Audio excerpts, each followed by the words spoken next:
Hello mga sisis! It's Jana and welcome back to my YouTube channel. If you're new here, I create makeup transformation, beauty reviews, and other things related to beauty lifestyle. Lalo na for mga beginners and baddies on a budget like us. For the first time, I'll be trying a rejuvenating set. Specifically, this rejuvenating set, which is yung Back to the Max from Prestige International.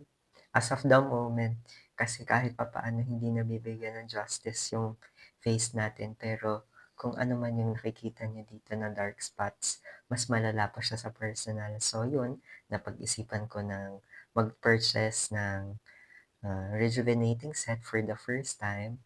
And I stumbled in TikTok, this viral Back to the Max nga from Prestige. And meron naman silang official shop wherein na kuha ko nga sila buy one take one. So it's a great opportunity na. So para masimulan, I did a bit of research about this, and before buying this product, syempre kapag mga first time purchaser tayo, kahit papaano nagre-research tayo lalo na rejuvenating sets. So yun, in this video, I will explain kung ano yung nalaman ko about this product, and I will show you then how I use it. I will share you yung mga reaction sa mukha ko and then the changes nung ginamit ko tong product na ito.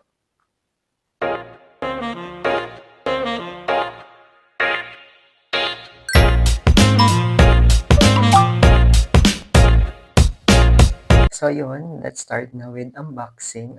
When you open it, kita nyo naman, sealed naman siya. We have here the rejuvenating cream, yung rejuvenating toner. It's 60 ml, tapos yung rejuvenating cream is 100 grams. We also have here the sunscreen gel cream. It's also 10 grams. Tapos, as usual, dito sa mga sabon, we have this luxury Kojic soap.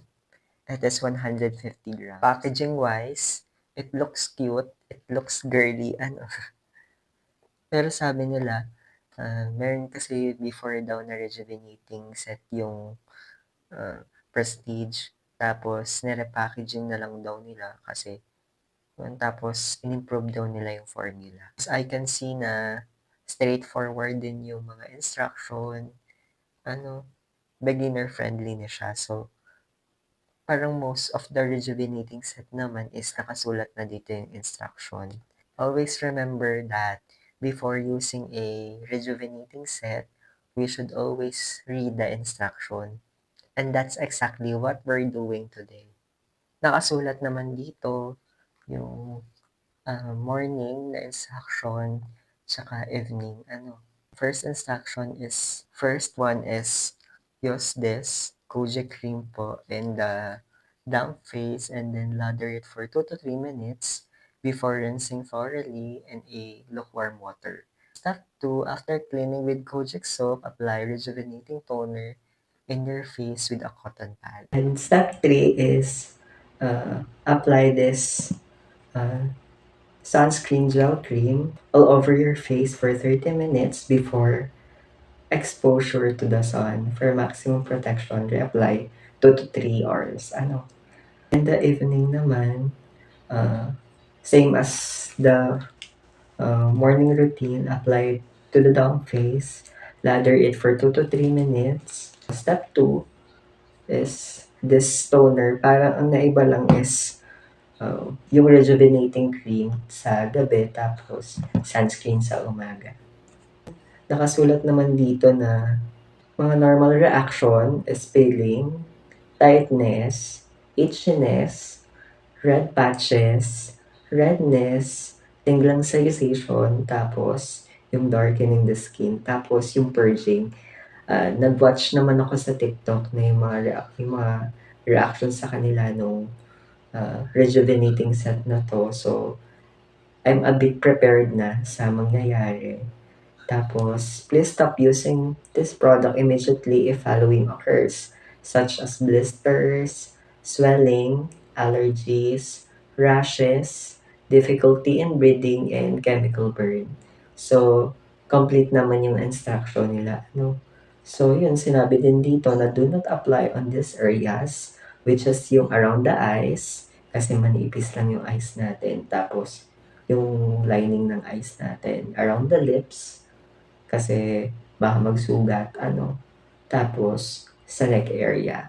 Ang ginagamit ko naman kasi sa neck area talaga is Eskinol din. Tapos, yun, ganun din ginagawa ko lagi sa ano, sa face ko. The OG's Eskinol. Kung alam niyo naman sa mga videos ko, yun talaga yung lagi kong ginagamit. I'll make sure to use this product as directed. I will stay consistent din. Sabi din dito na avoid using any active skincare din other than this para mas safe. Ano, yun, since evening na, I will do first the evening routine. So, I will wash my face muna using this Koji as directed. Tapos, I'll be back. A little longer than a few minutes Then, I later. already cleansed na my face and always use a separate na face towel pag naghihilamos kayo, even if hindi kayo nagre-rejuve. Ano, halata naman may ebidensya pa, ano. So, yun, after that, as for instruction, gagamit naman ako ng rejuvenating toner. So, kapag bibili kayo, always make sure na sealed siya, ano. Pero, maling desisyon, dapat ay binuksan ko muna siya, no, bago ako nag-video. Pero, okay lang. Kaya mabilis lang naman siyang buksan. So, yun. Especially dun sa mga problem areas natin. Ito naman kasi is all over the face naman. Kita niyo naman ang problem areas ko talaga is dito sa cheeks, dito sa may bigote parts, sa may nose. So, mostly T-zone talaga.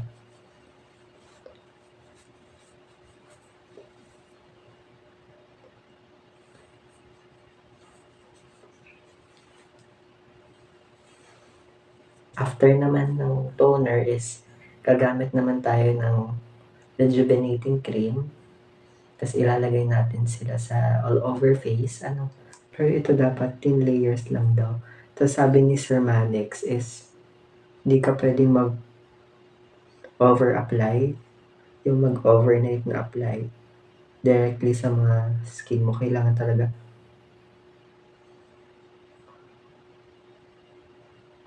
sa buong mukha mo siya ilalagay. I don't know if okay na to, pero hindi siya sticky at all. Tapos mabilis naman siyang ma-absorb. So, kahit matulog na kayo after, hindi siya ganun kahirap. And I will show you my first week experience by updating you from time to time, especially kapag may mga significant changes na nangyayari.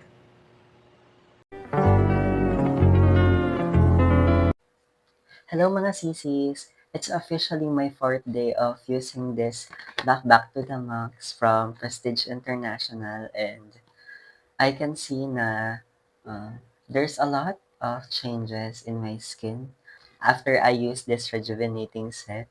First and second day, wala pa namang ganong kalaking mga significance or changes in my skin. Ang napansin ko lang is nag-darken lang yung skin ko, pero wala pang ganun kalaking significance na nangyayari. And then, the third day, which is kahapon, I will flash here na meron ng konting pagbabakbak in the lower part of my face. Kaya tapos parang nagta-tighten na din siya. Tapos napansin ko, medyo may ramdam ko na yung tingling sensation ng pagbabanlaw ng face. So, nakasulat doon na 2 to 3 minutes, pero hindi siya ganun kahapde, pero bearable naman siya. Pero napansin ko lang na when I put toner na after that is mahapde. So, ang gagawin ko is ilalesen ko lang yung sabon Kasi, I think na it was the effect of too much using that Kojic naman.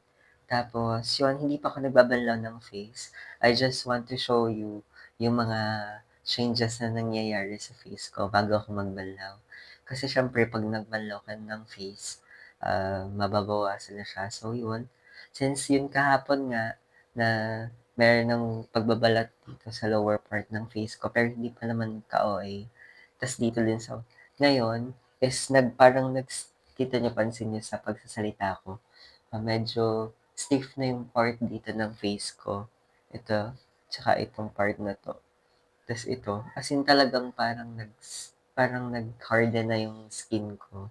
Tapos yun, hindi man po masyadong kita pero nagbabakbak na siya around here, everywhere. Tapos dito sa taas ng kilay ko, nagbabalat na din siya. Wala siyang nakasulat ditong claim sa packaging pero I did my research naman. Sabi dun sa claims niya is, siyempre yung common na claims ng isang rejuvenating set is it helps reduce acne, blemishes, breakouts, it fades dark marks, and even out skin tone. Tapos, it promotes cell turnover for youthful glow and minifies the appearance of pores and fine lines. Yun yung nakasulat dito na claims. So yun, I will just quickly wash my face, then I'll be back. A little longer than a few minutes later. Ayan. After natin hilamos ng face, ang ginawa ko talaga sa sabon is mabilis lang. Siguro may 1 minute lang ako nagre-rinse ng face kasi kapag sobrang ang tagal is talagang mahapdi siya. Tapos pag in-apply mo siya ng toner is lalo pa siyang hahapdi. Pero kahit sabihin natin na mahapdi siya, is bearable naman. So yun, gagamit naman ako itong Back to the Max na rejuvenating toner. Since it's the 4th day naman, ah, may mga noticeable changes na talaga, both good and bad. Pero expected naman siya since we're using a rejuvenating na talaga, we're using a rejuvenating set. So,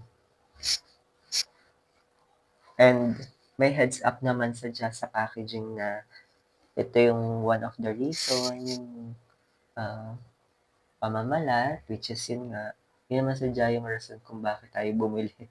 Pamamalat, then yung tightness, tapos redness. Talagang nagre-red na siya, pero hindi naman siya yung mukhang tosino na red. Yung nakikita ko na, kaya minsan natatakot akong mag-rejuve kasi nakakakita ko nung mga babaeng traffic enforcer na naka-rejuve na ang mukha is talagang ang nipis, ang pula, tas ang kintab. Pero ito naman, it's not like that. May mga part lang talaga na sadyang mapula.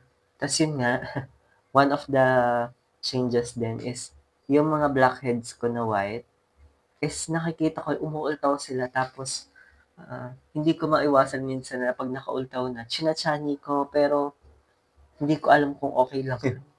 Yun, after that patutuyuin ko muna siya ng konti tapos gagamit na ako ng sunblock. And after ko makipansin na tuyo naman na yung face natin, gagamit naman ako ng sunscreen, gel cream. Ito ay ginagamit daw 20 to 30 minutes before sun exposure. I'm just using a generous amount talaga kasi since it's sunscreen naman tapos talagang hindi siya gano'n kadami sa packaging parang nga ta's bumili na lang tayo after that ng sunscreen kasi maganda yung sunscreen nila kasi wala siyang white cast, parang gel consistency lang talaga siya. Hello mga sisis, it's been a week since I start using this backpack to the max from Prestige International. And so far, so good. I have a lot of differences na nakikita ever since I started using this rejuvenating set. Until now is nagbabakbak pa rin siya. It's very visible. Hindi siya micropeeling. Pero bongga talaga siya magbakbak. Pero kita mo talaga na naglalighten yung mga scars mo. As of the moment, I still have scars since it's just been a week. since I started using it. Pero yung mga scars ko sa around the bigote area and forehead, medyo naglalighten na. Then, mas supple na din yung skin I'm just doing my night routine. Pero nakapag-wash na ako ng face kanina. Tapos, magto-toner naman ako using this Back to the Max Rejuvenating Toner. I'll be honest, this is what works for me. This video is just to show you what you should expect if you're curious about this rejuvenating set. And just a disclaimer, skincare works differently on everyone. Always listen to your skin, and if you're unsure, do your own research or consult a professional.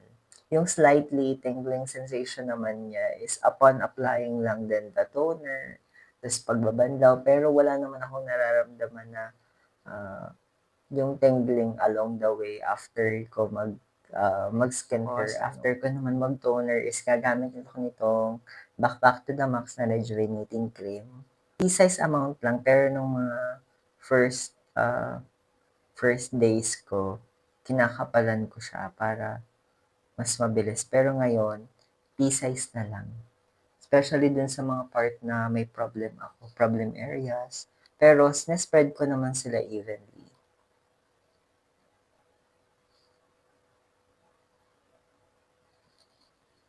Para naman bago tayo mag-Valentine's, is fresh tayo, Kasi spread ko lang siya. Hindi ko talaga tinitigilan yung pag-spread habang may nakikita ko namumuo pa.